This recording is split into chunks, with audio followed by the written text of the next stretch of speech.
देश की हर पुलिस के तरफ से एक नई व्यवस्था शुरू की गई है जिसे कहते हैं साइबर फ्रॉड पुलिस स्टेशन।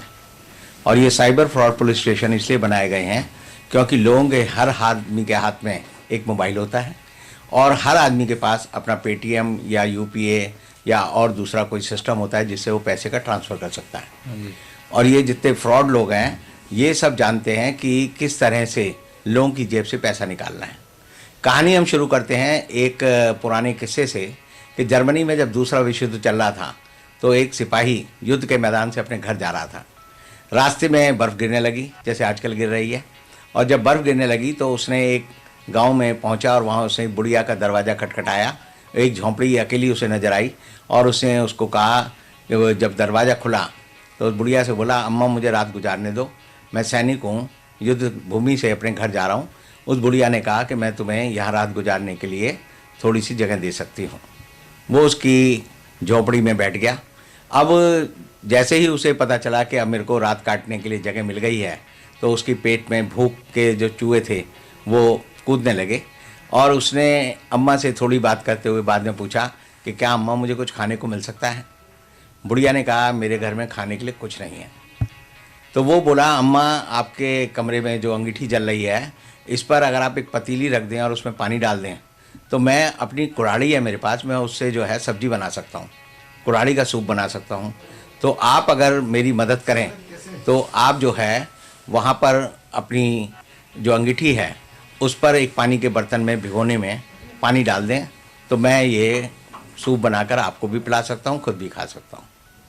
तो बुढ़िया को बड़ा आश्चर्य लगा कि यह आदमी कैसे कुल्हाड़ी का सूप बनाएगा, मेरे घर में तो कुछ है नहीं।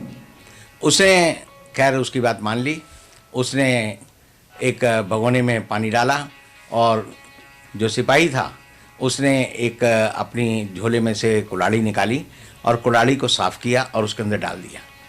और थोड़ी देर बाद बोला, अम्मा अगर थोड़ा सा नमक हो, क्योंकि सूप बिना नमक के नहीं बनेगा, तो अगर आप मुझे नमक दे दें तो नमकीन सूप हो जाएगा। बुढ़िया ने अपना झोला खोला और रसोई में से उसको नमक दिया।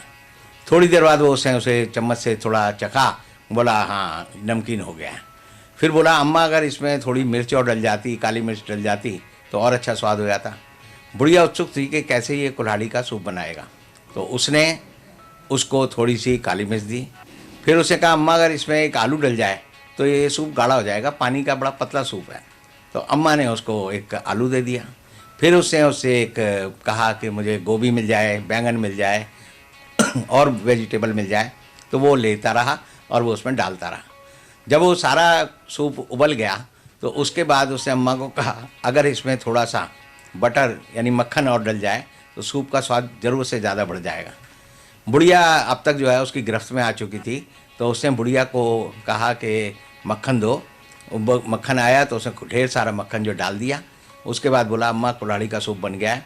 2 कटोरों में दोनों ने डाला और चूँकि उसमें सारी चीज़ें जो सूप में डलनी थी वो डल गई। दोनों ने खाया पिया और अम्मा बड़ी खुश हुई कि कुल्हाड़ी का सूप मैंने पहली बार पिया है, इतना बढ़िया सूप नहीं हो सकता। अब आप समझ सकते हैं कि जो लोग किसी को लालच देकर बहका कर उसको लूटना चाहते हैं, ठगी करना चाहते हैं, फ्रॉड करना चाहते हैं, वो इसी तरह की टेक्निक का इस्तेमाल करते हैं। अब आप ये बताइए कि मेरे साथ एक वकील हैं जो हाई कोर्ट में प्रैक्टिस करते हैं, उनके साथ भी एक ऐसा ही वाक़या हुआ जिसमें हम पूछेंगे, जानेंगे कि किस तरह के साइबर फ्रॉड जो है दिल्ली में और हिंदुस्तान में लोगों के साथ, पढ़े लिखे लोगों के साथ भी हो रहे हैं, अनपढ़ लोगों के साथ भी हो रहे हैं और किस तरह से कानून का मजाक बनाया जा रहा है। तो मेरे साथ जो वकील हैं उनका नाम है राहुल गर्ग। वो बताएंगे कि उनके साथ साइबर फ्रॉड की शुरुआत किस तरह हुई। मुझे व्हाट्सएप पे कांटेक्ट आया था अननोन नंबर से। उन्होंने अपने आप को राधिका शर्मा बताया था, HR recruiter from mind frame digital company. उन्होंने मुझे एक फ्रीलांसिंग जॉब की ऑफ़र की थी कि आपको गूगल रिव्यूज़ करने हैं और आपको पेमेंट मिलेगी उससे। उनका नंबर था 9302341085। यस। उन्होंने कहा था आपको गूगल रिव्यूज़ करने हैं और आपको फिर पेमेंट, आपको फिर 200 रुपये मिलेंगे डेमो टास्क के लिए। तो मैंने गूगल रिव्यूज़ करे। उन्होंने फिर मुझे टेलीग्राम पे रेफ़र किया था कि जी अनीशा रॉय के लिए वो रिसेप्शनिस्ट। उन्होंने कहा था कि आप अपना नंबर बताइए या यूपीआई बताइए, या तो यूपीआई बताइए या फिर बैंक डिटेल्स। तो मैं अपनी यूपीआई आईडी दी थी। उन्होंने मुझे 10 मिनट में बाद ट्रांसफ़र किए थे 200 रुपये। और इसी बीच उन्होंने मुझे बताया था कि मुझे क्या करना है। उन्होंने कहा था कि हर दिन टास्क मिलते हैं आपको, हर छठे टास्क पे कमीशन मिलेगा, आपको पेमेंट करनी होगी, उस पर 30% कमीशन प्लस वो 6 टास्क जो आपने 5 रिव्यू करे थे उसके 200 रुपये मिलेंगे। तो उन्होंने एग्जाम्पल की तरफ से दिया था कि जैसे हमने 100 रुपये की 1000 रुपये किए, मिनिमम तो वही थी उनकी, तो उस पर 300 रुपये उसका 30% प्रॉफिट और प्लस 200 जो हमने पहले 5 किए थे, तो कुल कितने हुए? 1500। वो कहते आपके उसमें ट्रांसफ़र हो जाएंगे।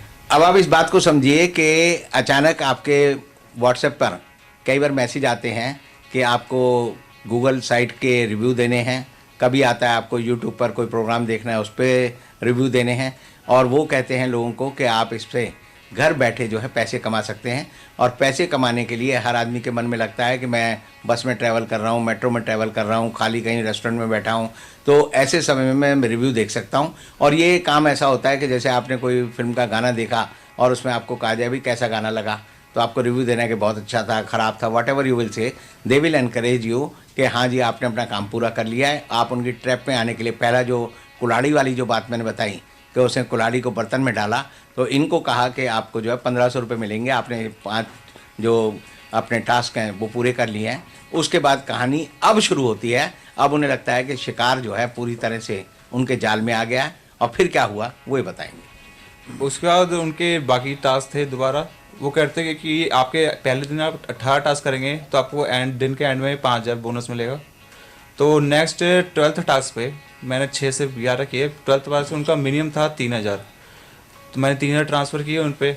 उस पर उनको 900 रुपये उनका प्रॉफिट कह रहे थे, और 400 रुपये क्योंकि 200 और बढ़ गए थे उस पर। तो 3000 किए मैंने। 3000 उनके कह रहे मेरे रिसीव नहीं हुए, आपको दोबारा पेमेंट करनी पड़ेगी। उन्होंने पासबुक की कॉपी भेजी थी मुझे कि हमारे पास रिसीव नहीं हुए। तो ये जो 3000 रुपये उन्होंने मांगे थे क्या था? सेम प्रॉफिट जैसे 1000 पहले थे, आप ट्रांसफर करेंगे ट्रेडिंग से, उन्होंने प्लेटफॉर्म की तो वेबसाइट आपके दी थी। अकाउंट में आने चाहिए थे ना। हाँ, मेरे अकाउंट में आए थे 1500। तो आपके अकाउंट में 1500 आए, 3000 नहीं आए। 3000 में ट्रांसफर किए, मुझे उस पर 900 प्लस 400 मिलने थे। नहीं, आपने 3000 क्यों ट्रांसफर किया? आपके पास से ज़्यादा पैसा जा रहा है ना। हाँ जी, वो कहते हैं कि आपको नेक्स्ट टास्क पे आपको दोबारा कमीशन का था। रिफंडेबल है। हाँ जी, हाँ, रिफंडेबल ये है। बोलो कि अभी एक तरह से सिक्योरिटी है, आपको रिफंड मिलेंगे अभी रिफंड आपको मिलेंगे इसमें, सारे। यानी आप ही के 3000 में से वो आपको कितने पैसे दे रहे थे वापस? पूरे पैसे दे रहे थे प्लस 900 एंड प्लस 400। 3900 और 400 यानी 4300 रुपये। 4300। तो 4300 मिले आपको। मैंने पहले 3000 किए, वो कहते उनको नहीं मिला, आपको दोबारा करना पड़ेगा क्योंकि यहाँ पर ट्रांजैक्शन में मिली नहीं है। मैंने कह रहा आपको बाद में रिफंड हो जाएंगे, तो मैंने किए। फिर बाद में प्रोसेस के बाद उन्होंने मुझे रेफ़र किया था किसी टीचर, वो अपना को बनाते हैं हर्ष अजूला, वो प्रोसेस ये जो था कमीशन वगैरह का जो भी हमारे करना था, उन्होंने वो करवा रहे थे हमें। उन्होंने मुझे किसी साइट पे किया था DCX कॉइन DCX की, वो साइट नकली थी, मुझे बाद में पता चला। उन्होंने पूरा प्रोसेस किया तो मुझे 4300 मिले वापस। मुझे 300 नहीं मिले, 3000। वो कहते हैं आपको दिन के एंड में मिलेंगे। ठीक। फिर बाकी टास्क थे उसका 700 का था नेक्स्ट मिनिमम, बाकी 12 से 18 टास्क मैंने किया था। तो मुझे मिलने थे 7000 प्लस 2100 जी। मैंने किया वो। अब मैंने विड्रॉ करने का चाहा तो विड्रॉ नहीं हुआ, कह रहे उन्होंने बाद में ऐड कर दी 5000 बोनस। अब कह रहे थे कि मैंने उनको कॉन्टेक्ट किया उनको कि मेरे विड्रॉ नहीं कर पा रहा, वो कह रहे आपने गलत विड्रॉ किए, आपको 14,100 विड्रॉ करने थे। तो आपने देखा ये जो है जैसे चूहे को पकड़ते हैं, और मेरा कि चूहे अकाउंट उन्होंने फ्रोजन करा दिया। चूहे को पकड़ने का तरीका यही होता है कि चूहा जो है पिंजरे में घुस तो सकता है, बाहर नहीं निकल सकता। तो इनके पैसे जो है उनके अकाउंट में घुस तो गए, लेकिन इनको नहीं निकले। और उसके बाद ये जो है अपने जो बचे हुए पैसे थे उनको निकालने के लिए उनके ट्रैप में और ज़्यादा जाते रहे। हाँ जी, और बिल्कुल। अब ये आगे बताएंगे कि इनके साथ क्या हुआ। मैंने उनसे रिक्वेस्ट किया आप अपना कुछ करिए, अकाउंट फ्रोज कैसे हो गया एक इसमें ट्रांजेक्शन में। तो वो कह रहे थे कि आपको दूसरा टास्क करना पड़ेगा, रिपेयर टास्क। उसमें मुझे 33,500 देने थे। 30,000 मुझे वो निकालने थे, तो मैंने वो ट्रांसफ़र किए। वो कहते कि जो मैं ट्रांसफ़र किए उस पर, तो जो टीचर थे हर्ष अजूला, तो उन्होंने दूसरा दोबारा कमीशन का टास्क करवाया। तो उसमें क्या था कि आपका दूसरे उसमें चले गए हैं, BTS में जानते हैं, आपके PTC में चले गए, तो लॉस में चला गया है, आपने गलत जगह वो ट्रांसफ़र कर दिए। तो वो कहते हैं आपका अकाउंट पूरा वो फ्रोजन हो गया है, बंद हो गया है, आपको दोबारा एक और टास्क करना पड़ेगा, और टास्क करने पड़ेंगे। उसको 98,000 का था। मैंने कहा मैं सर मैं पेमेंट कहाँ से करूँगा ये? आप कह रहे आपको किसी तरह कुछ करना पड़ेगा। तो मैंने पेमेंट की उसकी। 98,000 आपने दिए। हाँ जी, दिए थे। तो वो कहता आपको एक और ट्रांजेक्शन करनी है 1,65,000 की। 1,65,000 65,000। 5,000 ठीक। मैं कह सर मैं नहीं कर सकता, मैं कैसे करूँगा इतनी पेमेंट, और आपने बताया नहीं था पहले कि करनी है ये। वो कहते हैं सर आपको बताया हुआ है, आपको 2 टास्क करने हैं, ये 90,000 आपका अकाउंट स्टेबल हुआ है, अब 1,65,000 से आप अकाउंट में विड्रॉ करा सकते हैं। तो ये जो सारी बात है इसके आप पे क्या प्रूफ है? मेरे पास ट्रांजेक्शन प्रूफ है, ट्रांजेक्शन की है मैंने। जो मुंह जबानी बात हुई है उसका कोई आप पे सबूत नहीं है उसका मेरे पास, क्या सबूत है? कन्वर्सेशन के स्क्रीनशॉट्स है मेरे पास उनके। हैं सारे? हाँ जी। अच्छा, वो टाइप से उन्होंने भेजा आपको? हाँ जी, टेलीग्राम पे हुई थी। टेलीग्राम। हाँ जी। तो अब आपने देखा कि 200 रुपये कमाने के लिए इनसे उन्होंने बाद में कहा कि 1,68,000 रुपये आप हमें दो, और हर बार वो क्या करते हैं, कहते हैं कि आपकी गलती से आपका अकाउंट जो है फ्रीज हो गया है और इसको दोबारा खोलना पड़ेगा, और ये खोलने के चार्जेस हैं। हाँ जी बिल्कुल। तो एक तरह से कानून की भाषा में हम इसे कहते हैं कि आदमी जब अपने फ़ायदे और नुकसान के लिए गलत तरीके से अगर अपना फ़ायदा उठाना चाहता है किसी चीज़ का, और दूसरे को गलत तरीके से नुकसान पहुंचाकर अपना फ़ायदा उठाना चाहता है, तो ये दोनों जो है भारत के कानून में जो है इसे हम क्राइम मांगते हैं, ऑफेंस मानते हैं, और इसके खिलाफ जो है इसीलिए हर प्रदेश में हर राज्य सरकार ने साइबर क्राइम पुलिस स्टेशन खोले हैं। दिल्ली में भी जो है हर डिस्ट्रिक्ट में, दिल्ली में 11 पुलिस डिस्ट्रिक्ट हैं, उनमें एक एक साइबर क्राइम का पुलिस स्टेशन खोला गया है, और वहाँ पर लोग जाकर शिकायत कर सकते हैं। तो अब आप क्या करेंगे? मैं साइबर क्राइम पे जाके अपनी कंप्लेंट लॉन्च करूँगा आज ही। आज कंप्लेंट करेंगे? हाँ जी। तो अब आपने देखा कि ये जो अचानक मैसेज आते हैं, और जो भी कोई आदमी, एक हमेशा एक अंग्रेजी में कहावत है कि there is no free lunch, कि कोई आदमी किसी को फ्री खाना नहीं खिलाता।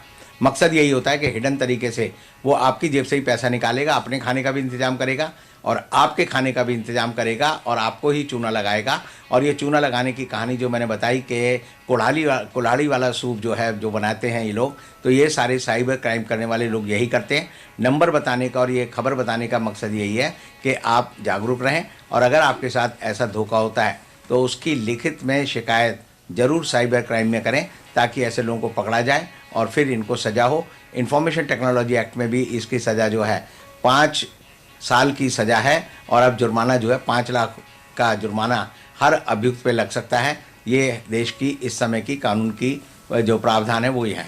तो ये जो हम आज ये प्रोग्राम कर रहे हैं, आपको इसलिए कर रहे हैं ताकि आप समझें, जागरूक रहें, सतर्क रहें, और जो लोग जागरूक और सतर्क रहते हैं वो ही जो है ऐसी धोखाधड़ी से बच सकते हैं। अन्यथा जो है देश में हर ओर आप देखेंगे कि जो ठग हैं और जो लोगों को फ्रॉड करने वाले लोग हैं, उनका जाल फैला हुआ है। धन्यवाद। धन्यवाद।